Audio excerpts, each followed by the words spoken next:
mwajo kwa bi ba Nsem nketenkete so na champion divine clinic ye na ohima ni bowura ya me ko twetwe enkomo efri ye ne sanse ohima me de apomden hu asem de edamakoma so pay ye sanse mpanifo ka semi se yare ya obi benya wo a na efri yare mete ho no mu ase me ho eden a me kobe obi antumi nyame o age sesabi yare na be mu obi benya me nti yare ho na asa apomden hu asem de ehia me pa na ene ohima samaga na for de abrami na ye de asema no same meka me fa metu dwa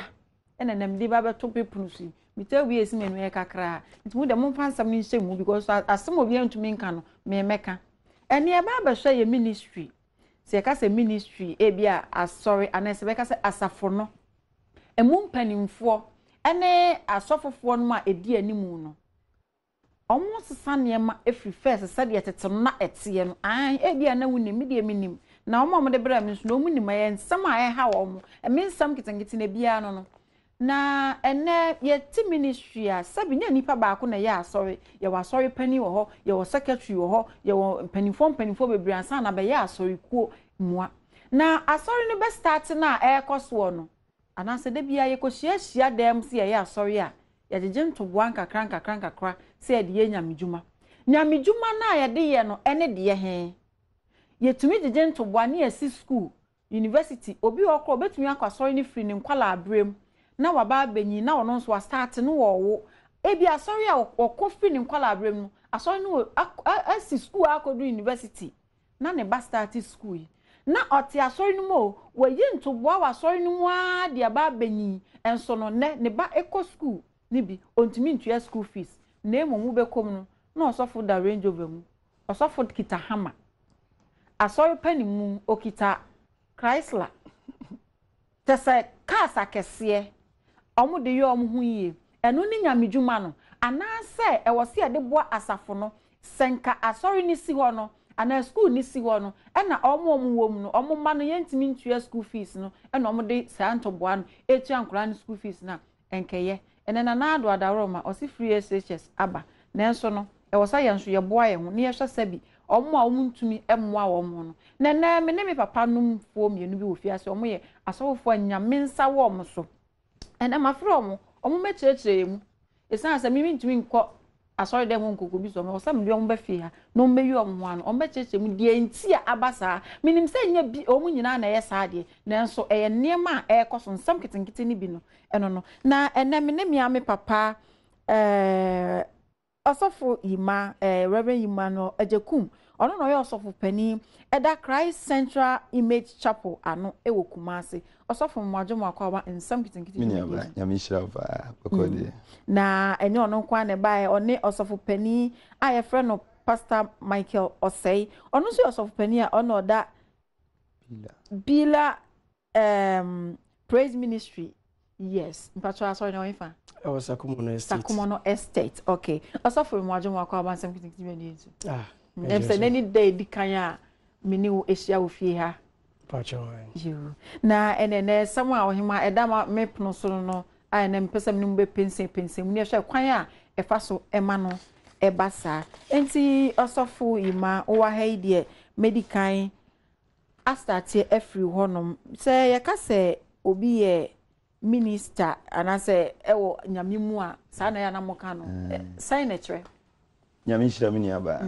nyamemu somfo a yakase ministry a na ye obi a osom nyame afre no osom dwuma nyame de ma obi na wo fre ne dwuma die bi hye ne nsa se oni ene ne ye fre no God's ministry na dwuma die no dwuma die a nyame ne fre de ma enti ministry na nkasa ye osom dwuma die no nyame dia enti wonne fra na wodi ahye obi nsa enti yewe efisofo ngoma ne tie nan ne ntwere so ye duba kona wose na wafre ama binum aye asempakafo ebinum aye akyerɛkyerɛfo ebinum aye adifo nyame na afre enam honkro na enti no osomfo dwuma no eye dwuma di a nyame fre wo bi na wode hye ne nsa se we na me dia ma wo a eno ene ye fre ne se we eye ministry of God na je se nyame na afre nipa no de se adwumadie no ahye ne nsa ti die nipa no ye bia no die nyame aka a opeso wo fa so ye no eno ene ese wo hwe eye ena me di we be yem fato kakra ye hwe a yete yi yete afefefe ohima ye nuanu bebre atwa e ho ahia o mu de wo hwe camera mu de wo yesi ejuma di a obi a yese de be ya Adom TV ebe koso at the end of the day ne be ka se ampa program no aso nyame ani ana ye fe but ye hwe kwan a mo fa so ba ya ebi a founder no be use qualification ana se bia obi a set no hwe ya ofa we by ministry ye nyame de a ofra sofo ne de ye mfa qualification bia ena efre nyame na hwe nipa na koma na hwe nipa ne se obetima di no kore ama no no afre we ena efre ne se dwumadi a nyame de hye ne mansa. Okay, so for Emmanuel me da say na so for Michael yeah betimi atwe mu God's ministry any sorry and as a church and so yeah a one time when you have me da say Alinsha yeah ka say God's ministry any sorry and so yeah dan tem no basically no fanese obi evangelist a onam ka Nsem pa sa nipa no enye asori porting anokra ministry onam a ono so de oka sempa no our kind of the last chapter in the book of Matthew the last about 3 the about 2 verses no irade ka se enko wiase afenye na enko kan sempa no na omo begie din yembo mu esu ewe gya nkronkron egya oba ne nkronkron din amen enti asudia that's the great commission. And known that is the ministry. Now, when we talk about church, basically, sorry, Dan, you can the local church. When a fan say a building is here. By Jesus Christ, you see me bubu sorry, Dan. In 3 days' time, now build it up. And more dream bars to say a synagogue, but not knowing say a yon nipidian and our patry. Now, Apostle Casim is a member. Uri fi say we ni pedua rade asoredan enti asori ya ka say ministry now no in our balance Rebecca said the church is the building and the ministry is the assignment that a person carries. Everyone say a prophet being in office, an evangelist, a pastor senior minia sofokan ye no what chichem amo say we eye osempa keni we wa we eye apostle we yesi and that is eno ne nsonsoye kakra wo asori ne ministry team. Okay also for you and then ka wa se mi ade so me de bi be kam ni amake ho yam fan se ministry no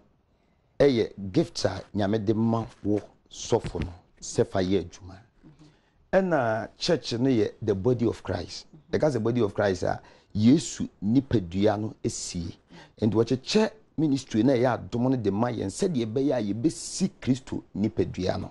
eno any difference da ni mi yuntem and ye say hu ni say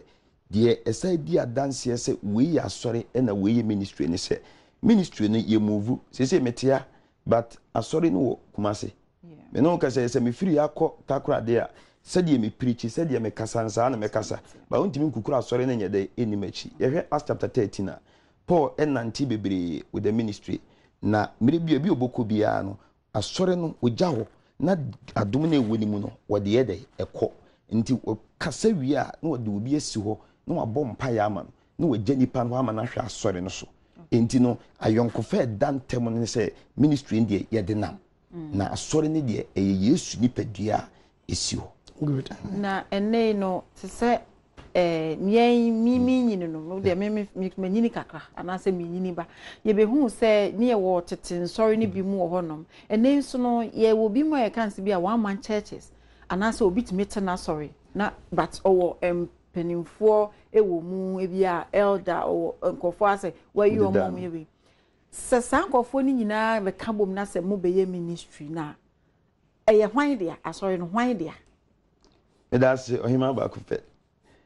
ezi ehunu say okay 2 Timothy wa any 2 Corinthians me first 2 Corinthians 4:1 no Paul say na awurade adom a wode afre ye ne anka yense aba na dwuma aheniem na je say adwuma no enye sofo dia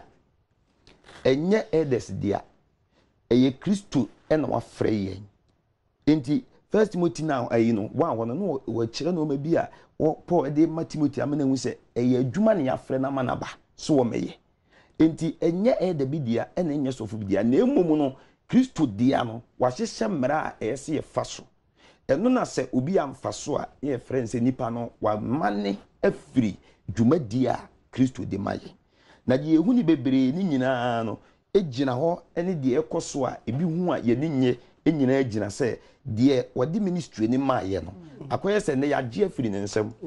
enti de sofo me pese me ye no eno no ye se wo pesika osori asika ho asem na obeka se be ya osori be sika na obe dey wo begye so peka ka ho asem na obeka wade odi be popo nsori ma ama nsori ma no fe kora mpo no na wagye nipa ni sika sa ministry ni nyame dia nyame na odi ministry ma no Paul kan wo se na wono wafre Roman chapter 12 wono wafre ya kire ye kwan a ye mfa so enye ministry no kai verse 3 ho akwa na je se ye wo proceed ya na se brofo beka se twi beka se kwan bi wo ho a ye mfa so ma de wafre ye no ye nye na dwuma ma no eno ene saa nyina so a ewu so for Michael osofo kasa no ka se mi se ebia oma osofo ni fodi bi adane omho ebia se de nka kwan oso ofaso no omfaso wadane okay abeye ono ane dia yenhwe sika ye yi wa sorry dan no mu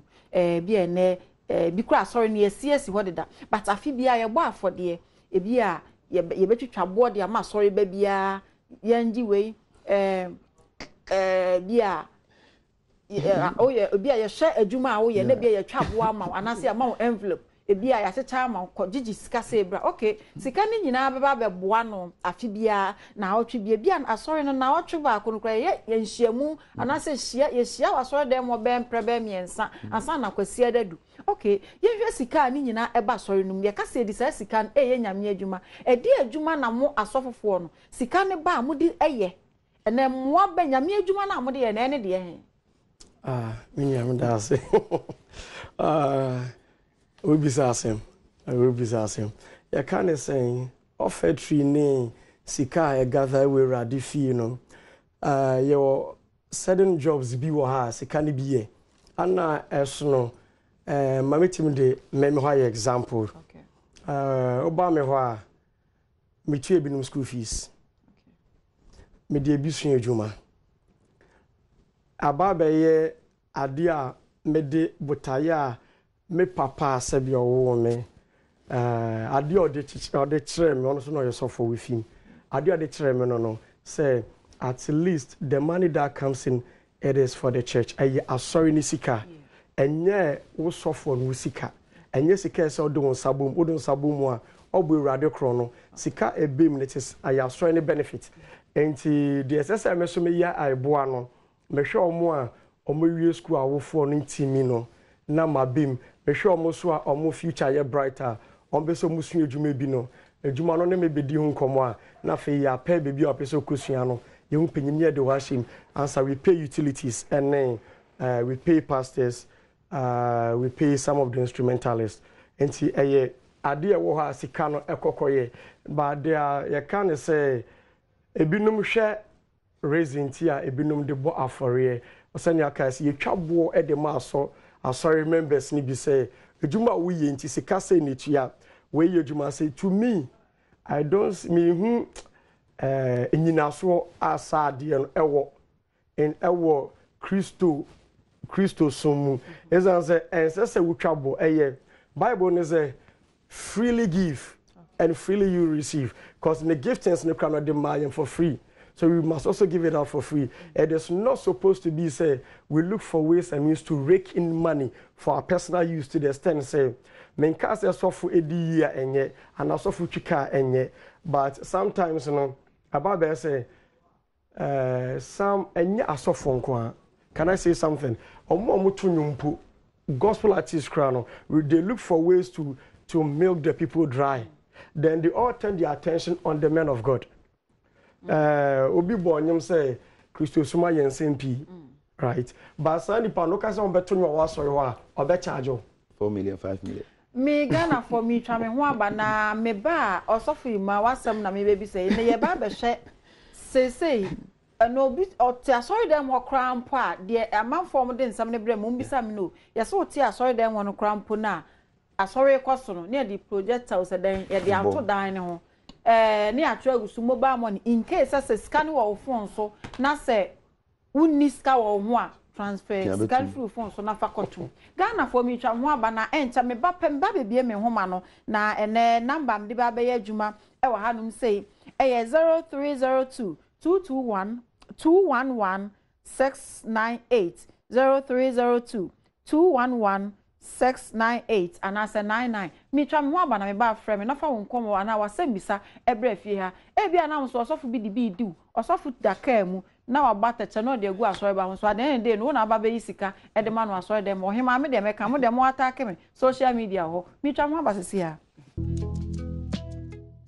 me number na wetimi afrɛ me na woni me atwetwe nkomo no 0302 211 698 and as a 99 0302 211 698 and as a 99 say ofrɛ me afo adwenkyerɛ na wasembisa ebra de ntie ne aba ne sa no na minu abesmark wa homa no so medical fa no na ya bisa ya to ya nkomo ne so hello Bismarck. Yeah, hello. Bismarck ofrefren fa Me pato me frefri takumo no. Okay, Bismarck wa semisa na wadwenkyerɛ ne say Me pato ne me be kan ho ne say me papa Michael so kan sim say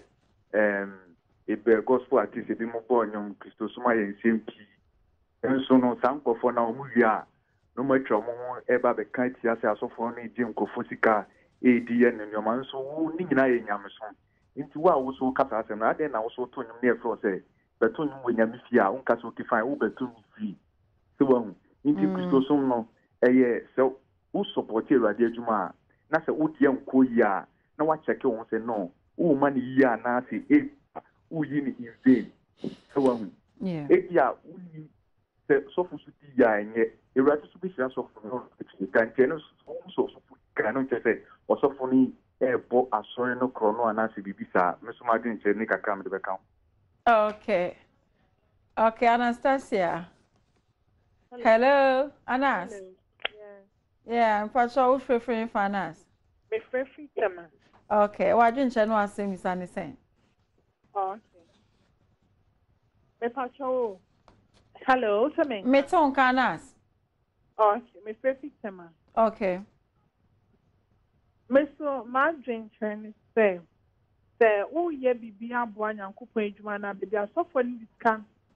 bibi asofo no edi sika na ekono enso se eye yen church members na ya drink e ha yen Aya sa na so for ne kan. Oh, me nua ba so. Okay, me fa Ajama. Hello Ajama. Yeah, Ohima. Ajama free fa. Traffic Spinters Road. Okay, Ajama wadwenkyerɛ na wasɛm bisa ne sɛ. Okay, where the adventure na me ma say. Bible say waye ye aheman ni asofo. Enti enye osofo okita microphone gina pulpit nko a no he osofo. Yeah. Yesu ba ma ye nyina say ye be wini akra omo ayira ama na hinye. Enti Kristo ni bia wasede ni say wo betwe akra. Because osi yenko wiase nkotwe akra. Na yentre Kristo hinim. Na ememre mu ayewo no. You can't do the work of God with that money. Na se uye osofo ana uye Kristo ni a